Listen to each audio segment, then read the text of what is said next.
नमो भगवते वासुदेवाय। प्रथमस्कन्ध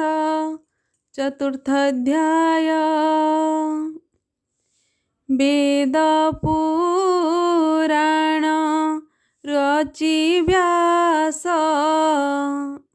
चित्तेन हिले परितोष। चतुर्थ अध्याय चरित जहु प्रकाश भागवत। व्यास उवाच एमन्ते भागवत वाणी सुत मुनिंक मुखु शुणि। मुनिंक मध्ये कुलवृद्ध शौनक नामे धर्मशुद्ध। सर्वमुनिंक अवधाने पुच्छन्ति मधुरवचने। शौनक उवाच हे सुत तुम्भे महाधीर बकता जन मध्ये वर। जाह्नवी तटे राजा गे सुकजा कहिले सरागे। से कथा कह आम्भ आग तुम्भे जे अट महाभाग। ए भागवत शास्त्र केवे व्यास रचिले केउं जुगे। काहार बोले काहीं बसी कि भावे कि हेतु देशी। सुक जे ताहांक कुमर समदरसी निर्विकार। एकांत मति रात्र दिने कृष्ण महिमा जार मने।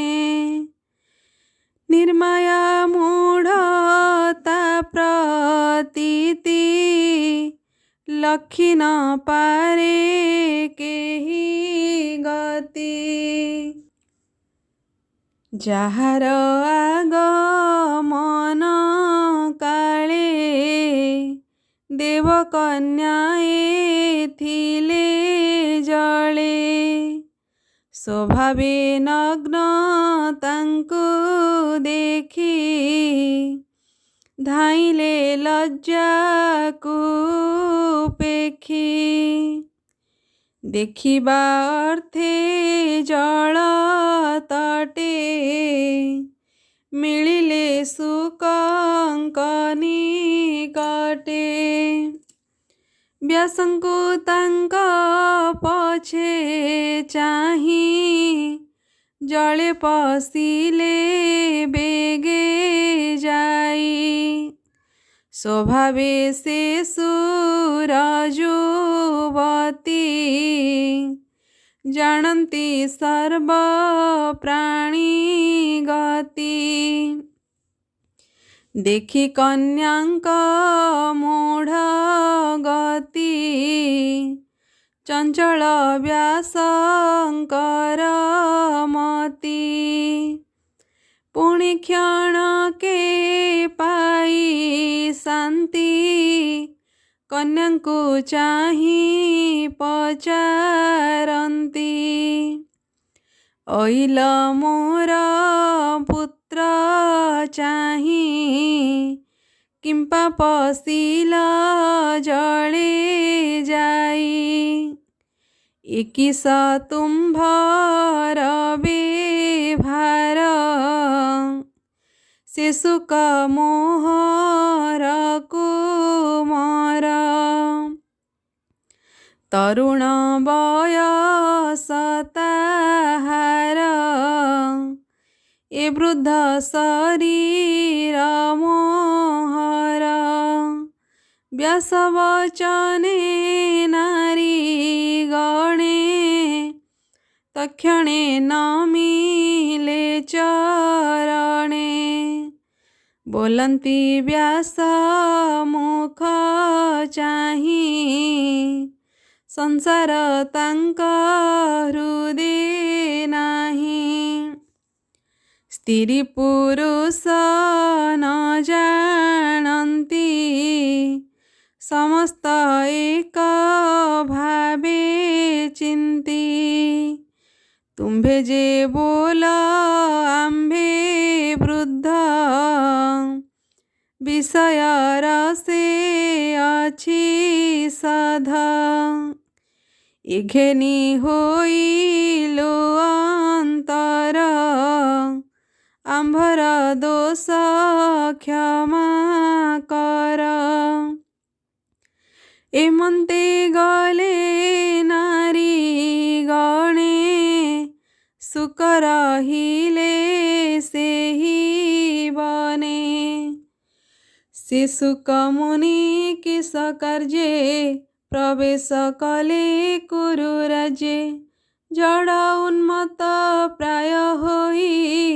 ତାହାଙ୍କୁ କେହି ନ ଜାଣଇ କେମନ୍ତେ ପରୀକ୍ଷିତ ମିଳେ ମିଳିଲେ ଜାହ୍ନବୀର କୂଳେ ତହିଁ ଅନେକ ମୁନି ମଧ୍ୟେ ଏ ଭାଗବତର ଶାସ୍ୱାଦେ ପ୍ରଜାଙ୍କ ଦ୍ୱାରେ ସାୟଂ କାଳେ ଯେ ନିତ୍ୟ ଭିକ୍ଷା ଅର୍ଥେ ମିଳେ ଗୋଦହ ମାତ୍ର ଦ୍ୱାରେ ରହି ଗୃହିଙ୍କି ତୀର୍ଥ ଫଳ ଦେଇ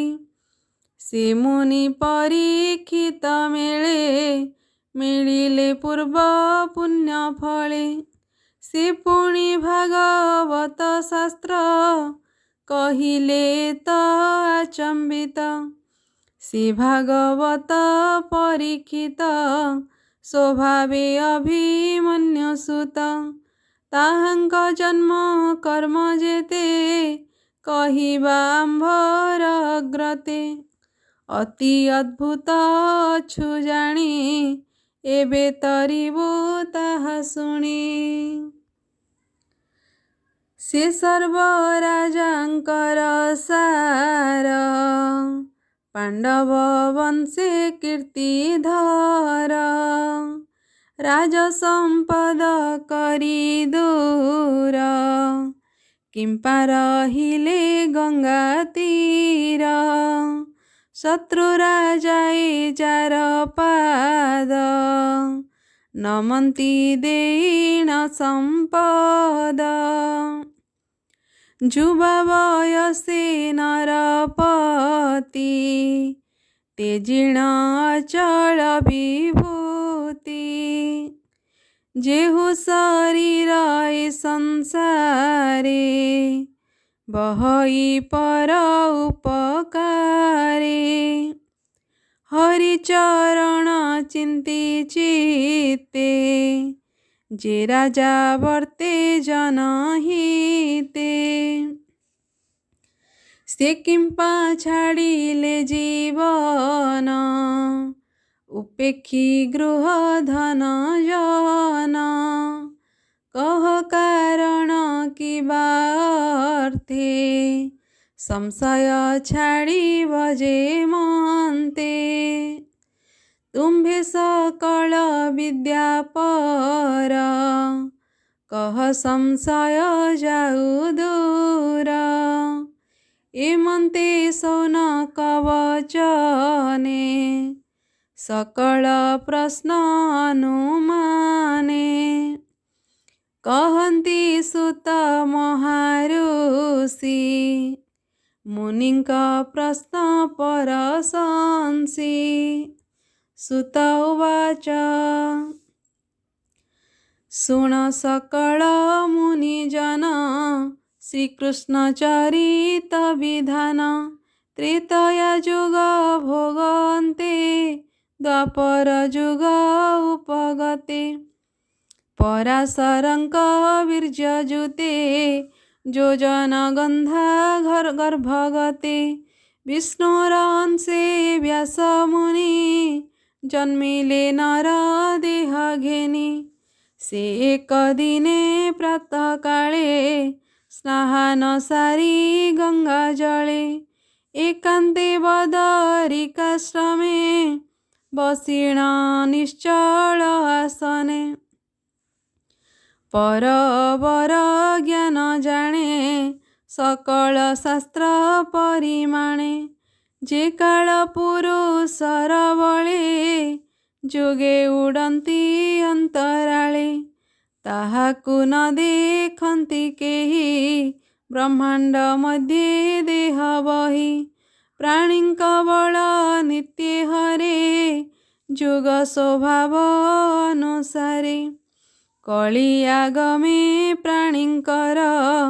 जेमंत होइब व्यवहार श्रद्धा छाड़िबे अति दूरे निसत्व होइबे शरीरे बुद्धि होइब लोभवश लोके होइबे अल्पायुष दुर्भग होइबे सकले एहा जानिले जोग बळे ब्राह्मण आदि चारि वर्णे कଳି बंचिबे जेउ धर्मे वेद उचित शुद्ध कर्म आश्रमे भिन्न भिन्न धर्म जीवर शुद्धे अर्थ करी जेमंते विष्णु माया तरी धर्म साधिबे यज्ञ मते एमंत भाली मुनि चिते वेद को कले चारि खंड मध्य भी आई कर्म कांड ऋकुज जुषाम अथर्व ए रूपे करी भिन्न भाव पंचम वेद इतिहास कले पुराण अष्टादश पहिल मुनि की आनिले प्रथम वेद पढ़ाइले जयमिनिंकी देले साम जजुजे बई संपायन अंगिरा मुनि अथर्वणे मो पितारो महरसणे पुराण अष्टादश देले एमंते कर्म संपादिले से शिष्ये विचारि निश्चले वेद वृक्षको जोग बळे अनेक शाखा भी आइले शिष्य शिष्य शिखाइले अळप बुद्धि नाराजेते वेदना घेनी दृढ़ चित्ते तेणु ए वेद भाग कले जे जहा मति अनुसारे स्त्री शूद्र जनाए जगते योग्य नुहन्ति वेद पथे ताहांक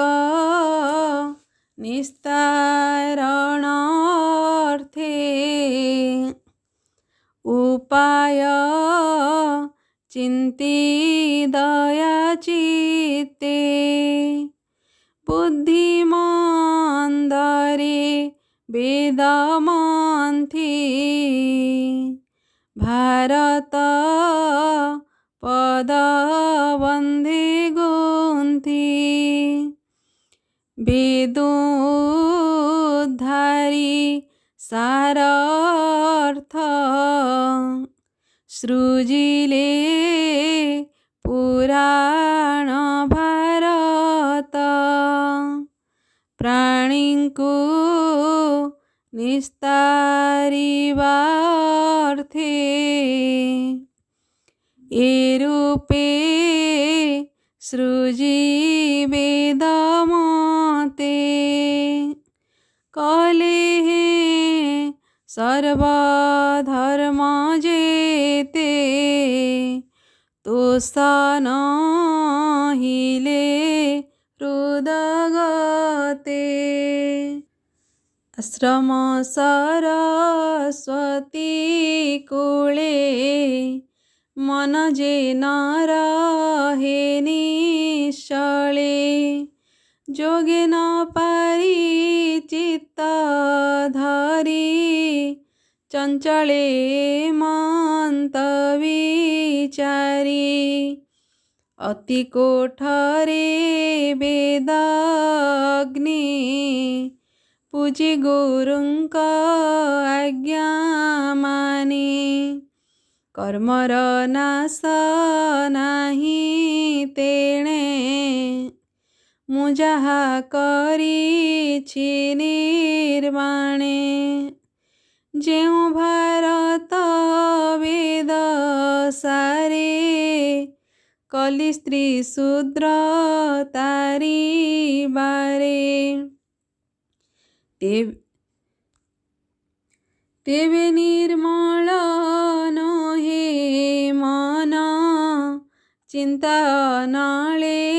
छन छन ए मन धरी बिके मन्ते निश्चल करी ज्ञान पथे जेते चिंतिली वेद धर्म विचारे से त माया भ्रम ए माया टूटाई जे मन्ते श्री कृष्ण भक्ति जोग पथे कहिबी भागवत धर्म जेणे न लागे भव भ्रम एमंत हृदय विचारी मनकु न पारंती धरी एमंत समय नारद आसन्ते शुभे वीणानाद तक्षणे सरस्वती तटे मिलिले व्यासंक निकटे नारद आगमन देखी तक्षणे आसन उपेक्षी केते हैं दूर आग सरी नारद करे कर धरी बसाई उत्तम आसने पूजिले अतिथि विधाने से व्यास नारदंक पादे सुजने प्रणाम आनन्दे जार चिन्तने पाप नाश नमई जगन्नाथ दास जार चिन्तने पाप नाश नमई जगन्नाथ दास इति श्रीमद्भागवते महापुराणे पारमहंस्यां संहितायां प्रथमस्कन्धे नमस्योपाख्याने नारदगमनं नाम चतुर्थोऽध्यायः।